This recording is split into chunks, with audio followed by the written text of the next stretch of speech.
ladies and gentlemen, now hosting the RizzoCast. Put your hands together for Steven Risotto.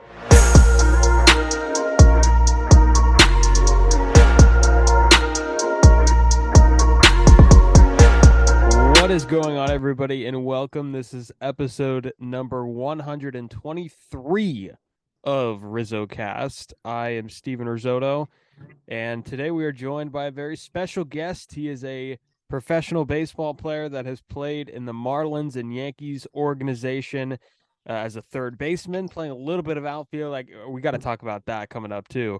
It is James Nelson, and James joins the show. James, how you doing? And we are recording this on Thanksgiving, so I appreciate you kind of taking the time out of your day to say hello. Oh, no problem. Anytime. Thank you for having me.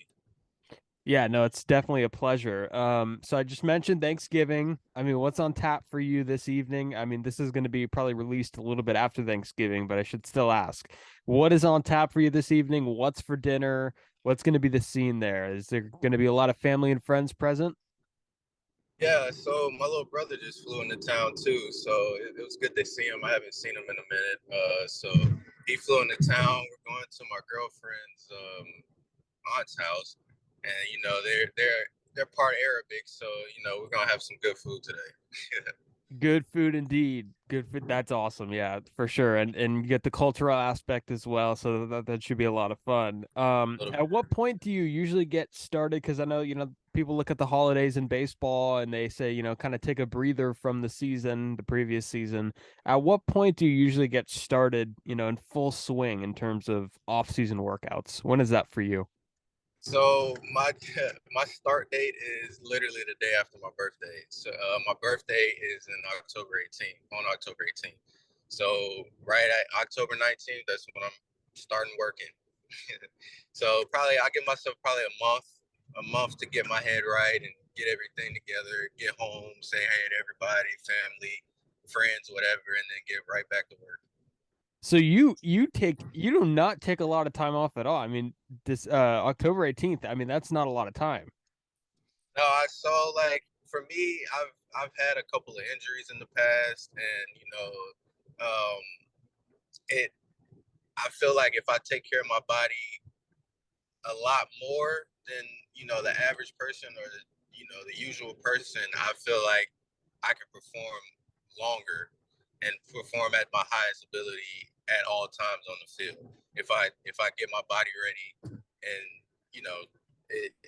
it's been helping me a lot. Like the past 2 seasons, I haven't had any serious injuries. Like I think 2021 or 2021, I dove for a ball and messed up my shoulder. But a week or two, I was back playing. So it's nothing serious has happened to me since I've been doing this.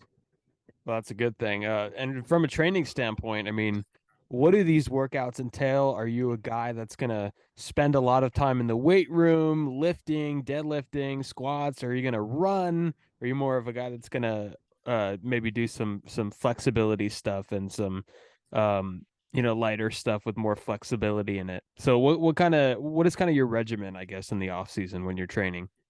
So my biggest thing, I worked out at this place in Tampa called Diesel, and they literally changed my whole perspective on working out and the way to work out and how to work out and what to do to put your body in the right position and this and that. And it's a lot of mobility, heavy lifting probably until after December-ish. And then, once we go in the season, I want to slim out a little bit more and get more of the cardio side of it and conditioning side of it going into season. So it's not a lot of heavy weights after December. Interesting. And this offseason, I guess, is a little different for you because you finished out the year with the Lexington Legends of the Atlantic League. What is the status for you now? What's the plan for next season? Are you a free agent? Are you looking to sign with the team? What is kind of James Nelson's current status in professional baseball? I am a free agent right now. I am looking to sign to a team, hopefully. But if if all goes well, hopefully I'll be on the minor league team next year. But I also could go back into the Atlantic League and hopefully come out of there and perform like I did towards the end of the season, and sign to a minor league team. Yeah, and we hear a lot about the Atlantic League and how I guess some of the things they've been testing out in the Atlantic League. How did that experience kind of differ from the minor leagues? Was there any like new things that they were testing out that you hadn't experienced before in the minor leagues? So give me a little insight on what the Atlantic League was like. Oh, it's funny because there's some rules that we started using this year in high A that when I went to the Atlantic League, I guess they had the rule implemented like the year prior. So it's like I was like, oh, I see now where we got this from, and it's kind of cool like to see that they're taking little bits and pieces from the Atlantic League and putting them into minor league baseball. Like for example, like the bases are moved in, and I think they had the pitch clock implemented into the Atlantic League before they came to minor league baseball. So it was pretty cool to see all that stuff, how it kind of goes hand in hand. Was stealing first base one of them? Because I know I've seen that one a few times. It was so I think it was the pitcher could only pick 3 times, and on the third time, if he didn't pick you off, then it was a ball. Did that like work? That. Yeah, did it work, or like were people getting bigger leads on that like second throw? I love that rule. As a base runner, it's a free bag. If you pick off twice, I'm gonna, like you said, I'm gonna get a bigger lead and kind of take off. Wow, that's interesting. That's the first time I've heard anybody say that, so I'm glad it was you. And tell me about your guy Courtney Hawkins, because I was looking at some of the numbers on that team, and like Courtney Hawkins was the one name that stood out, and I think I remember his name. I think he played with the White Sox organization a while back, but he went off. He hit like 48 homers. He like broke the single season record for the Legends. I mean, what was it like kind of watching, I guess, maybe the tail end of that season? Because, I mean, it was looking at that statue was just wild for me. So it's funny because when I first got there, like, I didn't know anybody. I didn't know what was going on with the team. And, when I signed and everything, I was just trying to get my feet under me. So, like, the first couple games, I didn't play or not. And I was sitting on the bench, and, I was like, I was looking up at the scoreboard, seeing like who was who, and Courtney came up and it said 44 home runs, and like I didn't notice it at first. I was like, okay, so he came back up to bat and he hit a home run that at bat, and I was like, okay, so he comes back up again and it says 45. I was like, oh, I seen that right. This man, like when I got there, he hit 3 the day before I got there. I think they had a double header, so he hit 2 in one game and then 1 that next game. Then they had the off day Monday, and then that's when I came on Tuesday, and he hit 2 more in that game when I came that Tuesday. Like it was unreal what I was seeing. Jesus, yeah, that matches up with what I saw. Was because I know Brandon Phillips played a little bit there in Lexington. Did you get to catch him at all? Yeah, he was always there for the most part. I'm sure he had other stuff he had to do, but he's a cool guy. I love Brandon. He gives it to you straightforward. When it's time to be serious, it's time to be serious. But also he's a playful dude. So it was fun, and it was an honor to play with him and play beside him. And that's kind of a coincidence because I saw that you guys share an alma mater. You guys kind of went to the same high school. So did you talk about that at all? A little bit. I've met Brandon before at my high school. Actually, alumni come back and whatnot. So we kind of had an idea of who we were, and I'm sure he's met my uncle Chris Nelson.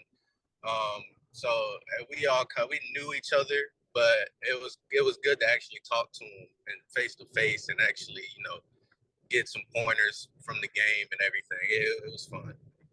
Uncle Chris, the same Uncle Chris that played in the big leagues with the Rockies organization, is that the same guy? Yep, same guy. Oh, okay. So what kind of pointers has he given you kind of throughout your career? My uncle, Yeah. um, everything. I've learned everything from him, from just watching him play. I used to be in the dugout when he was with the East Cobb Astros in 17. Like I was always in the dugout. I was always around the game. I was even when he got to like the Rockies, I was always locked, and it was fun. He taught me baseball. Mm. Yeah, it's funny because I was looking at the alma mater list and I saw Chris Nelson on there, and I didn't put two and two together, and then I was like, oh, James Nelson, So now it kind of adds up. So that's pretty awesome that he's your uncle and he kind of had like a really cool impact on your baseball career. And speaking of, you a little bit, I mean, born and raised in Georgia, went to high school in Georgia. I mean, tell the story of kind of how you fell in love with baseball. Was it automatic? Did you play any other sports? What is kind of your baseball story? So I was born in a small town near Tallahassee, Hmm. and I was playing baseball ever since then. I was playing baseball since I was 3 years old, and I played in Tallahassee and whatnot. I tried basketball out in like my first year of middle school, but I was like, I know baseball is where I want to be, just because, like I said, I was around it for so long with my uncle playing. Um, and then I fell in love with the game ever since I started playing. I have my parents used to show me videos and pictures of me running around from shortstop to first base, picking up the ball, touching first, like, and I just fell in love with the game because you can just be who you want to be at the end of the day on the field. It's Yeah. Many big leaguers are drafted out of high school, but they don't sign. And you were picked in the 18th round in 2015 by the Red Sox, and instead of signing with them, you went to junior college. Why was that the right move for you in your career at that time? so it's funny I talk about this a lot, but the biggest reasoning for me not going out of high school was just because the Red Sox were the Red Sox. Like, they're always going to have those big prospects. They're always going to have those dudes. And for me, I was a shortstop coming out of high school. So like for me, I kind of weighed my options and said, okay, if I go to the Red Sox, they have a long list of middle infielders, a long list of third base prospects. Like, and for me, I was just like, I could go to JUCO and see that next level above pitching, and then make my decision from there. Because it was kind of better for me too, because JUCO was like 1 year, and then you can decide again if you want to go get drafted again. So it worked out in my favor for sure. Yeah, I hype up junior college route as much as I can on this podcast because, and the listeners are probably getting really tired of it, but I'll do it again. Do you see it as an underrated path because everyone is, trying to get into their 4-year school and the JUCO products kind of are overlooked, but watching JUCO baseball up close and personal, I've come to find that, that's some of the best hardcore baseball that you could find. So kind of hype up the JUCO route. I mean, is it underrated? Is it overlooked? Tell me a little bit about that route. JUCO I think, is very underrated. I think a kid can go to a really good JUCO and get the same lessons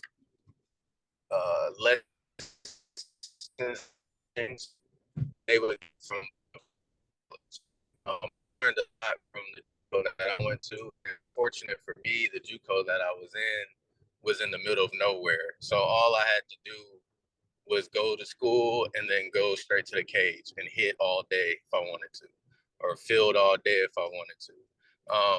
And I think JUCO is a great path for somebody that is under the radar kind of guys, or a guy that is double like overthinking it. Maybe in the that's what I got. Yeah, and a lot JUCO is definitely under.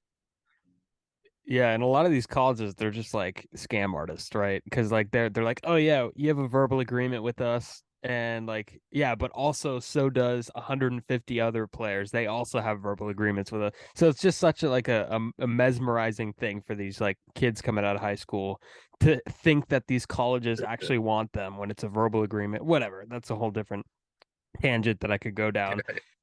So drafted by the Marlins, then you get drafted by Miami the following year in 2016. I mean, where were you when you found out? Because usually guys that get drafted kind of in the middle rounds, it's not necessarily televised. Were you online? Did you get a phone call? What was that moment like? I was actually at my grandmother's house, because I mean, what days the draft are. So I was just I was just sitting day by day waiting for a call. I think I was just playing video games, just waiting for a call. And the past 3 days, got impatient, but it worked out, and I fell where I fell, and I'm very blessed. I know that when Derek Jeter was there and he was heading the Marlins organization, he put a big emphasis on some of the players at the minor league level learning Spanish. So did you like get any instruction on Spanish? Did you take any like classes? What were they doing in the Spanish department there with the Marlins? So we did take some classes, Spanish classes. They had a couple of people that taught us. I good with it, but I know like even just talking to some of the Spanish guys on the team, you'll learn Spanish. Like it's not like you cannot know a little bit of Spanish if you're on, especially on a baseball team or a professional baseball team with all the Spanish speakers that's on the team. Like you're bound to pick up some words or pick up some sentences and kind of know how to talk to each other. So that's how I'm not fluent or anything. I'm not gonna say I'm fluent, but I, I can I can pick up sentences and I know certain words, and if they say something I can tell you in English. I can have a conversation with you in English if you're kind of speaking to me in Spanish, but I'm not fluent.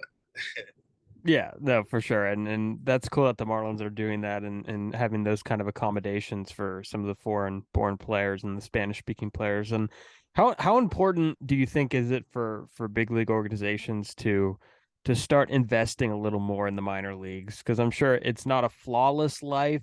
There's a lot of, I guess living. I mean, if you don't get the signing bonus coming out of the draft, it's kind of like a little bit of like living on the edge in terms of like finances, but maybe it shouldn't be a great life. Maybe that's the point of the minor. I don't know. But do you have any thoughts on kind of improving the quality of life down there at the minor league level? So for me, like I tell everybody this too, like the minor leagues, you kind of they now they passed that thing where they're paying for housing. Yep. So they're kind of paying for housing. We eat at the field, sometimes breakfast, lunch, and dinner at pre-game, post-game. Um, so like I didn't have a big deal. Like I didn't have a big problem about the way of living there, because I know after these 6 months, I'm going back to my family in my own bed. So it was just kind of like I'm there to do my job, to get where I want to be, get to the highest level of where I want to be at, and that's kind of it. Like it, I think yes, they should invest more into the minor leagues, just because some people are not as fortunate, but they do have talent. So it's like in that sense, I think, and there's some people that I know that have they have the talent, but they were just less fortunate, or something in their life came up that they couldn't further their experience in baseball. And it sucks, but at the end it's life. you know. Um, but yes, I do think they should invest more in the minor leagues. So those bus rides at the minor league level, and I guess anywhere in professional baseball, what are you doing to kind of pass the time? Are you listening to music? Are you binge watching a show or whatever? Are you reading a book? What are you kind of doing to pass that time on those bus rides? So some of the shorter bus rides, I'll just throw on my headphones, listen to music. But the longer bus rides, for sure, I remember I binge watched Blacklist, And I think I've been binge watched Blacklist like 3 or 4 times now, like just straight through it. Great show. But yeah, it's kind of a little bit of both, just throwing in the headphones and binge watching shows. Blacklist. So that for all you guys out there listening, Blacklist is James Nelson's recommendation for you to binge right now this holiday season. So I saw a video of you hitting an opposite field home run, and you watched it a little bit. I mean, I think me personally, as a baseball fan, I think it's awesome. What are kind of your thoughts on playing with style and kind of having, that sense of emotion on the field? Because I know a lot of the talking heads that you watch on TV and they're like, oh, play the game the right way and everything. But, I think that the new kind of era coming into baseball is a little different and it's a lot more fun. What do you think about that? So I think that everybody should be they want to be on the field because everybody is an individual person. Yes, it's a team sport, but I think at the end of the day, you're an individual because, like, you know, stats are individual, whatever. It's a team sport at the end of the day, but the team also has everybody on the team has a different personality. And if you can't express those personalities, I wouldn't have fun out there if I couldn't express who I am on the field. So I know for a fact it's not. I don't think it would ruin the game. Like how like it's kind of funny because it's like play the game the right way. What is the right way to really play the game? Like, yes, we're being respectful. We know to respect the game. That's what we've been taught since we were young children. Yes, I'll respect the game, but also I could put my little flavor in there. I could put my little, a little something in there to make it entertaining.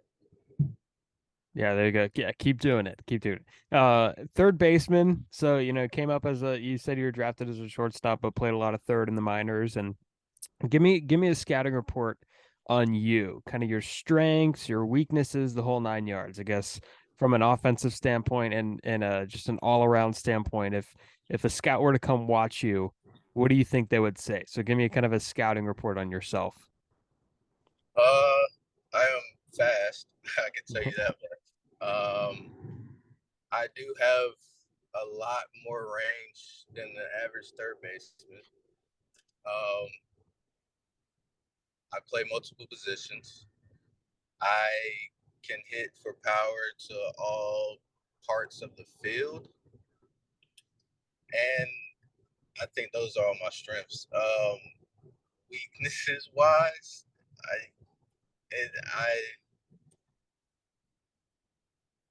I couldn't really tell you. I honestly, I think my biggest thing is just like it's certain pitches that get under my skin, and I know they get under my skin, and I have to fix that, and I will fix that. There you go. For all the teams watching out there, or all the teams listening, that's what you're gonna get with James Nelson, and I'm sure those sliders won't give you any trouble this off season because is sliders like the toughest pitch to hit? No, I say the toughest pitch to hit, and I will stick by this is the changeup. Changeup, okay, because it looks like a fastball. It does, and if they have a really good changeup, and there's some guys that throw 90 to 95 mile per hour changeup, and it's the hardest pitch to hit by far. Yeah, because then it's 93 with downward movement. It's just horrible. Yeah, I could see that. I've never seen one in person. I've never faced one in person, I should say. So, but I could definitely, based on talking to a lot of people, changeup is definitely one that gets mentioned up there as one of the toughest. So you get traded to the Yankees here right before the pandemic hits. Did that come as a surprise to you at all? Were you like, was a trade from the Marlins ever something that you would have expected? No, it really wasn't. It was surprising, and I think I was like in the Chick-fil-A line or something when I got that call about me getting traded to the Yankees. And when I growing up, Yankees was my favorite team. I love the Yankees. So when I got that news, I was excited in the Chick-fil-A line. So did you end up eating? Was that like the best like chicken sandwich you've ever had? Yeah, yeah. I got on the phone with everybody. Hey, I'm going to New York, and the yeah, best chicken sandwich ever. I just had the chicken sandwich yesterday actually with the waffle fries. Oh my God, love that place. Um, so and did you go and like tell your friends like, hey, because I know I have a lot of friends that are like casual baseball fans and they don't necessarily know what's going on in the game, but they know the New York Yankees. So I'm sure you have some friends like that too, where it's like they might not know everything that's going on with the Marlins, but when you tell them that you're traded to the New York Yankees, like their ears will perk up a little bit. So did you have that time where you were like, "Hey man, I'm a New York Yankee now"? Yeah, yeah. It's I'm not gonna say like any professional baseball player, it's like an honor. But if you tell somebody you play for the Yankees, it's like 10 times the honor almost, just because they're just a so high sought out team. Like it definitely does give you some looks where you're like, oh yeah, I play professional for the Yankees. Like, but it was great. I love playing for both teams. Did the because I know 2020 there's that whole thing with the pandemic and and it was kind of you kind of lost a year. Did that lost year of 2020, do you feel that that hurt your development?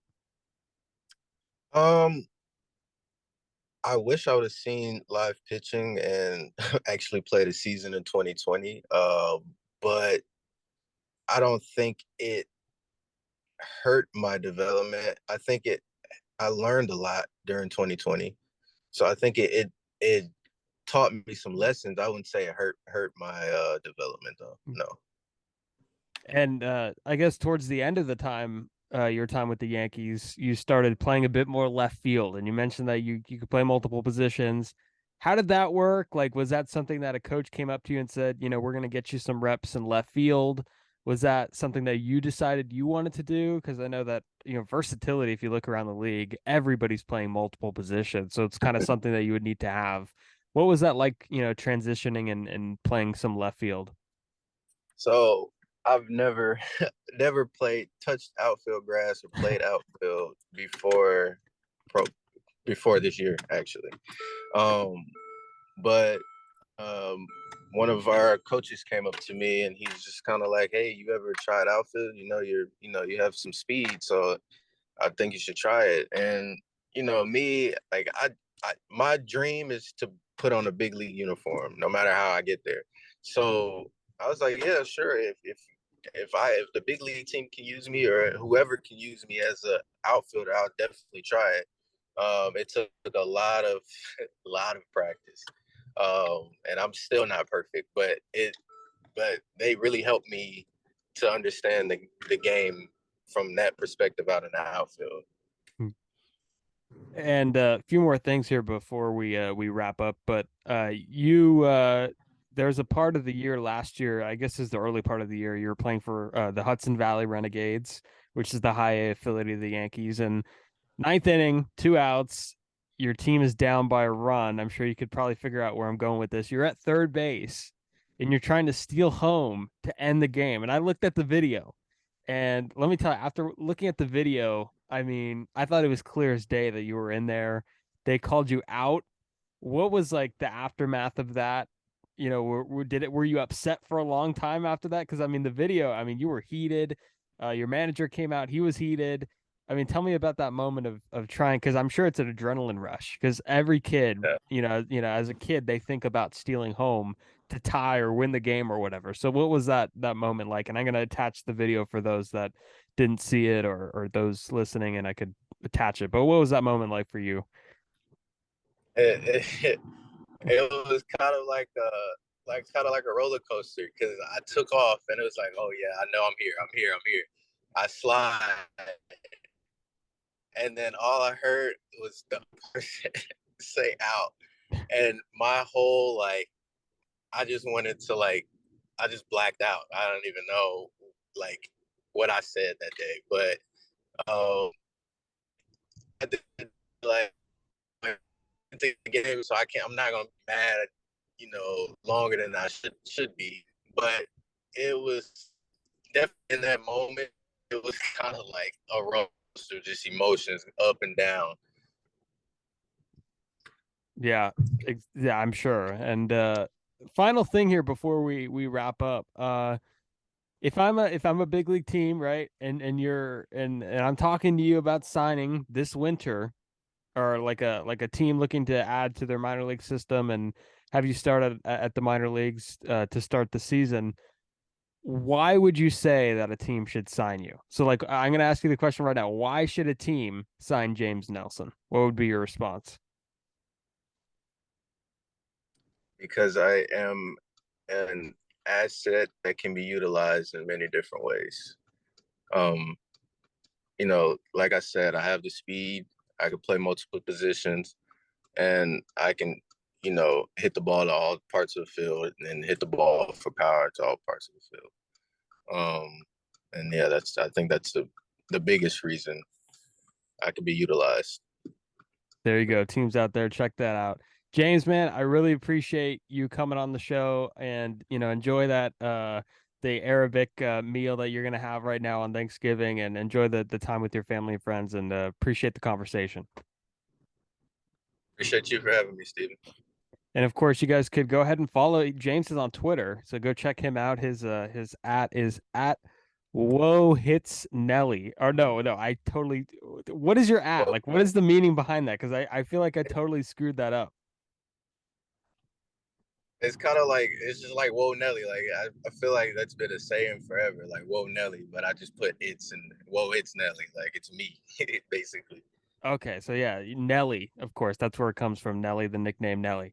So yeah, again, appreciate that. Appreciate you coming on, and you guys can follow the podcast as well on Twitter and Spotify at RizzoCast, and also Instagram and Twitter, TikTok, all that fun stuff. Go check it out, and have a happy Thanksgiving to everybody out there, and enjoy the holiday season.